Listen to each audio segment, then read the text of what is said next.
chers frères et sœurs. Parmi les attributs d'Allah et ces noms auxquels nous devrions avoir foi et conviction, une foi ferme qui raffermit le cœur et qui permet à notre cœur d'être stable dans la voie d'Allah subhanahu wa ta'ala et non mourir qu'en étant musulmans, qu'en étant dans cette voie, finir notre parcours, notre cheminement vers la fin de notre vie en étant dans la foi et dans la voie. C'est ce que devrait avoir chacun d'entre nous comme espérance, mais aussi comme crainte, comme amour, mais aussi comme vigilance.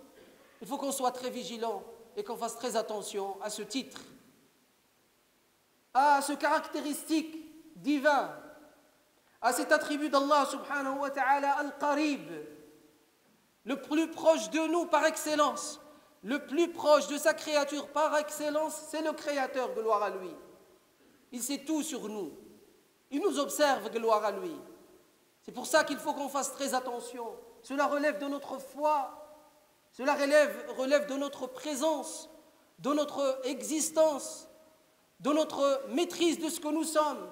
Cela relève de notre action dans cette voie qu'Allah Azza wa Jal nous a choisi, celle de Muhammad sallallahu alayhi wa sallam.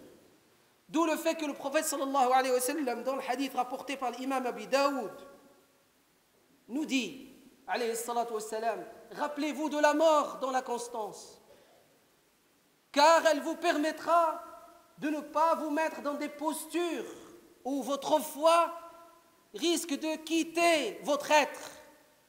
Dans un autre hadith du prophète sallallahu alayhi wa sallam, il dit, alayhi salatu wa sallam, le fornicateur ne commet la fornication alors qu'il a la foi. Impossible. Ibn al-Qayyim rahimahullah dit, la foi, elle le quitte et elle se met au-dessus de la tête.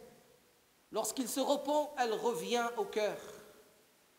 Elle le quitte, la foi, parce que c'est impossible qu'il y ait le jour et la nuit en même temps. C'est impossible. Impossible qu'il y ait la lueur et l'obscurantisme. Impossible qu'il y ait l'obéissance et la désobéissance dans la même action, dans le même cœur qui agit et qui œuvre. C'est pour ça que la foi ne supporte pas cet acte odieux qui est l'acte de la fornication et de l'adultère. Qu'Allah nous en préserve tous. Préserve nos épouses, préserve tous les époux, préserve nos frères et sœurs, préserve nos enfants, garçons et filles. Ô Allah, ô Seigneur, permets à nos enfants d'être dans la pureté, de résider dans la pureté, de vivre dans la pureté et d'être une pureté pour autrui.